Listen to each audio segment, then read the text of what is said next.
नमस्कार, जय हिंद साथियों।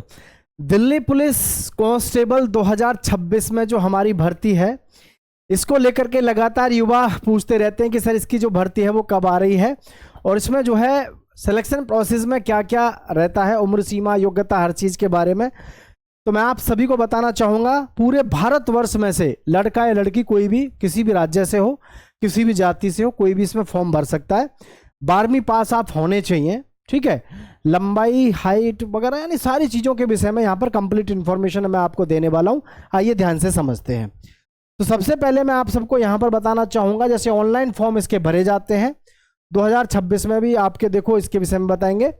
पोस्ट आपकी लगभग जो रहने वाली है वो 9200 के आसपास अब की बार सीट रहेंगी। तो देखो सबसे मेन चीज़ है इसके बारे में, दिल्ली पुलिस कांस्टेबल के बारे में, एज लिमिट क्या रहती है, क्वालिफिकेशन क्या है, सारी चीज़ों के बारे में डिटेल में आओ जान लेते हैं। दिल्ली पुलिस कांस्टेबल 2026 की जो भर्ती है, इसमें ध्यान रखना सभी साथी, आपकी जो पोस्ट रहेंगी वो कांस्टेबल की, एक्सपेक्टेड ईयर जो रहेगा 2026 का, और लड़का या लड़की कोई भी पूरे भारतवर्ष में से कहीं से भी फॉर्म भर सकता है ऑल इंडिया लेवल पर। एज लिमिट जो रहती है इसमें आपकी 18 साल से लेकर के 25 साल इसमें आपकी उम्र सीमा रहती है। एज रिलैक्सेशन रहता है, और एज रिलैक्सेशन किस तरीके से मिलता है, जैसे ओबीसी है तो ओबीसी को आपका 3 वर्ष का यहाँ पर छूट मिल जाती है, ओबीसी को। एससी और एसटी को मिल जाती है 5 वर्ष की छूट, ठीक है। तो ये आपको ध्यान रखना है, ये जो छूट है आपको आयु में, ठीक है, आयु में छूट आपको यहाँ से आयु में छूट मिल जाती है, समझ गए। ओबीसी 3 वर्ष है, एससी एसटी को 5 वर्ष की छूट है, इस तरीके से आपको छूट मिल जाती है। बात क्लियर है। चलिए क्वालिफिकेशन की बात करें तो देखो सभी ध्यान से, आपका 12वीं पास होना अनिवार्य है। ऐसा नहीं है कि आप 10वीं क्लास से फॉर्म भरें, इसमें आपको 12वीं पास होना चाहिए। और 12वीं पास के साथ साथ इसमें एक चीज़ और भी मैं यहीं पर क्लियर कर दूं आगे बढ़ने से पहले, कि कभी आप ये सोचो कि दिल्ली पुलिस में ऐसी सिलेक्शन हो जाता है, अन्यथा वीडियो भी मत देखना, यहीं छोड़ देना। दिल्ली पुलिस में जैसे आपका टेस्ट तो होता ही होता है, यानी कि रिटन टेस्ट, ठीक है। इसके साथ साथ सबसे ज़बरदस्त चीज़ जो होती है इसमें वो होती है फिजिकल।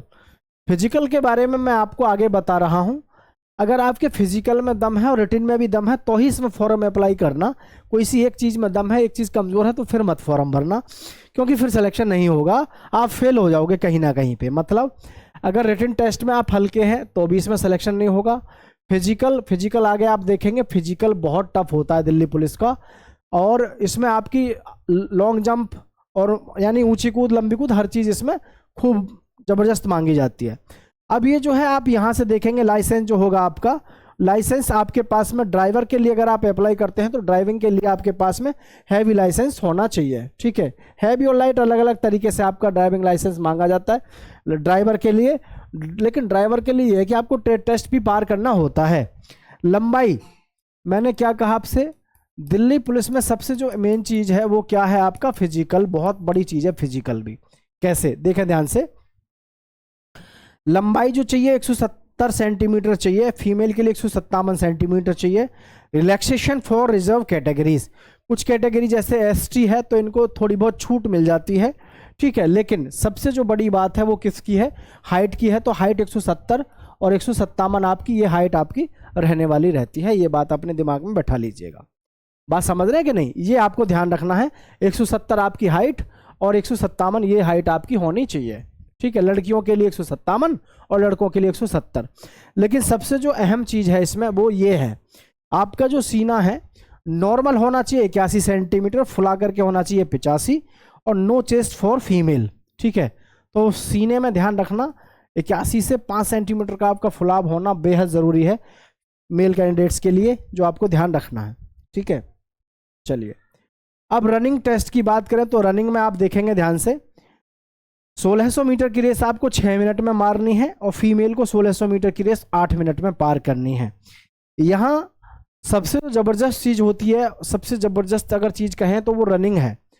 रनिंग में 6 मिनट के अंदर अंदर रेस मारना आसान नहीं है, अपने आप में काफ़ी टफ होता है 6 मिनट के अंदर। क्योंकि देखो 1600 मीटर देखने में ऐसा लगता है कि 6 मिनट में लग जाएगी, लेकिन जिसकी प्रैक्टिस है 4 महीने 5 महीने की और शरीर से वो फिट है, फिजिकल फिट है, वही 6 मिनट में रेस मार सकता है, बाकी हर एक किसी के बस की फिजिकल करना इसमें नहीं होता है अपने आप में, यानी कि काफ़ी टफ होता है। और दिल्ली पुलिस का जो सबसे बड़ा जो मजबूत चीज़ है फिजिकल में, या मैं यूँ कहूँ सबसे टफ जो लगता है युवाओं को आज की डेट में, वो क्या लगता है, मेल को लॉन्ग जंप जो है वो कितनी है 14 फीट और फीमेल की है 10 फीट। हाई जंप की बात करें तो मेल की जो है वो है 3.9 फीट और जी फीमेल की है 3 फीट। ये आपकी लॉन्ग जंप और हाई जंप है। और ये लॉन्ग जंप हाई जंप में भी एक बात ध्यान रखना कि आपकी जो घर पे प्रैक्टिस होनी चाहिए, ये कम से भी कम 14 की बजाय 14.5 तो कम से कम हो बजाय 15 के घर पे आपकी। फीमेल की 10 की बजाय 10.5 की या 11 की होनी चाहिए, इससे कम आपकी घर पे प्रैक्टिस होनी नहीं चाहिए। मतलब एक्स्ट्रा लेके ही चलना है आपको। कभी आप ये सोचो कि जी कैसे होगा, देखो 14 है ये और 16 बहुत अच्छे जो लड़के होते हैं वो मार पाते हैं 16 के पैते, ठीक है। तो आपको ये ध्यान रखना है, लॉन्ग जंप में भी और हाई जंप में भी ज़बरदस्त आपको यहाँ पे कंपटीशन देखने को मिल जाता है। ये इतना आसान होता नहीं है, ठीक है।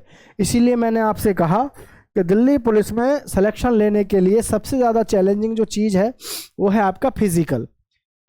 सबसे ज़्यादा बच्चा इसमें आउट हो जाता है क्योंकि इसकी जो कट ऑफ है फिजिकल की वजह से इसकी कट ऑफ भी कम जाती है ना। कट ऑफ कम क्यों जाती है, जैसे पिछली साल की मैं आपको बताऊं, पिछली साल की कट ऑफ देख लो, जो जनरल की है, ओबीसी की है, एससी एसटी और ईडब्ल्यूएस की गई थी 61 पे, जनरल की गई थी हमारी 67 पे, ठीक है। और जी ये है आपका ओबीसी की रहती है लगभग 64 के आसपास और एससी की रहती है लगभग वही आपका 58 और 57 के आसपास और एसटी की लगभग 51। ये आपकी कट ऑफ जो है पिछली सालों में लगभग रही है। और आपको मैं बता दूं, दिल्ली पुलिस में मेरिट कभी भी ज़्यादा नहीं गई आज तक, है ना, क्योंकि उनको पता है इसमें बहुत सारा युवा फेल हो जाता है किसमें, फिजिकल में। तो फिजिकल पे ध्यान रखना है, ध्यान से कट ऑफ ज़्यादा जाती नहीं है, बहुत नॉर्मल वे में आपकी कट ऑफ रहती है, ठीक है। अब आगे हम बात कर लेते हैं आपके रिटन सिलेक्शन प्रोसेस की। सबसे पहले रिटन एग्ज़ाम होगा आपका, कंप्यूटर बेस्ड टेस्ट होगा, कंप्यूटर पर एक परीक्षा होगी, फिजिकल टेस्ट होगा जो अभी आपको मैंने बताया, डॉक्यूमेंट वेरिफिकेशन होगा और मेडिकल टेस्ट होगा। ये पूरा प्रोसेस रहता है सिलेक्शन का आपका। और इसमें सैलरी आपको काफ़ी अच्छी खासी मिलती है, ठीक है। तो सब्जेक्ट वगैरह की तो कोई ऐसी टेंशन है नहीं। सैलरी देखो आप, अप्रोक्स सैलरी जो है आपकी 69 यानी कि लगभग 70,000 के आसपास आपकी सैलरी बनती है। और जहाँ पर 8वां वेतन कमीशन लगेगा, 8वां वेतन कमीशन लगने के बाद यही सैलरी आपकी कम से कम 85,000 प्लस जाएगी, जो कि अपने आप में काफ़ी ज़्यादा एक अच्छा अचीवमेंट होगा अगर आप सिलेक्शन ले लेते हैं तो ये बात ध्यान रखिएगा, ठीक है। अब ये पूरा सिलेक्शन प्रोसेस जो मैंने आपको समझाया, इसके बाद में आपके दिमाग में एक प्रश्न ये भी होगा, ऑनलाइन फॉर्म कब से शुरू होंगे। देखो हर साल तो फॉर्म इसके नहीं आते, लेकिन हाँ सिलेक्शन प्रोसेस मैंने जैसे आपको पूरा समझाया है और उम्मीद है कि इसकी जो भर्ती है अब की बार 2026 में दोबारा से फिर से बहुत जल्दी आ जाएगी। जिस तरीके से हर जगह पर वैकेंसी हर स्टेट में चल रही है, एमपी पुलिस में, यूपी पुलिस में, हर जगह चल रही है, तो दिल्ली पुलिस की भी वैकेंसियों की उम्मीद है कि ये भी जल्दी अब की बार आपको देखने को मिलेंगी। बाकी सिलेक्शन प्रोसेस मैंने आपको जैसे बताया है, अगर आप तैयारी ठीक ठाक ढंग से करते हैं तो मौका आपको मिल जाएगा सिलेक्शन लेने का। पदों की बात मैंने जैसे आपसे कहा 9200 है। अभी देखो जैसे कि यहाँ पर 7500 वैकेंसी आई थी, उनको घटा के 7200 कर दिया, जिसका रिजल्ट अभी गड़बड़ चल रहा है। कोई बात नहीं है, 9000 के आसपास वैकेंसी इसमें लगभग अब की बार आपको देखने को मिलेंगी। तो सभी अपनी तैयारी में लगे रहो। मैं तो एक ही बात कहता हूँ कि हम किसी भी चीज़ की तैयारी कर रहे हो, हमें बस ये पता होना चाहिए कि उसके साथ साथ हम उसका भी एग्ज़ाम देंगे। किसी और का एग्ज़ाम देने से आपको ये फ़ायदा मिल जाता है कि भाई इसमें ना सही उसमें सही, क्योंकि सिलेबस सबका सेम है, मैथ, रीजनिंग, जीके सब में वही पढ़ना है। तो इस वजह से आपको पता होना चाहिए कि किस भर्ती में क्या चीज़ पूछी जाती है, क्या उसकी फिजिकल प्रक्रिया है, क्या उसका रिटन एग्ज़ाम का प्रक्रिया है। तो आप पूरे देश में से कहीं से भी हों, लड़का या लड़की, उम्र सीमा भी आपको मैंने बता दिया। जनरल की उम्र सीमा 18 से 25 वर्ष, SC ST OBC को 3 वर्ष और 5 वर्ष की छूट मिलती है, जो अपने आप में काफ़ी होती है। और दिल्ली पुलिस की एक ऐसी नौकरी है मात्र जिसमें 12 महीने आप ड्यूटी करते हैं, लेकिन तनख्वाह जो है आपकी लगभग 13 महीने की आती है और अपने आप में काफ़ी रेपुटेटेड जॉब है। है ना, सेंट्रल गवर्नमेंट की जॉब है। सेंट्रल गवर्नमेंट की जॉब में आपको फ़ायदे भी बहुत सारे हैं, सारी सुविधाएं मिलती हैं आपको सरकारी। तो फटाफट से दोस्तों के साथ शेयर कर दीजिएगा और तैयारी में लग जाइएगा। जय हिंद साथियों।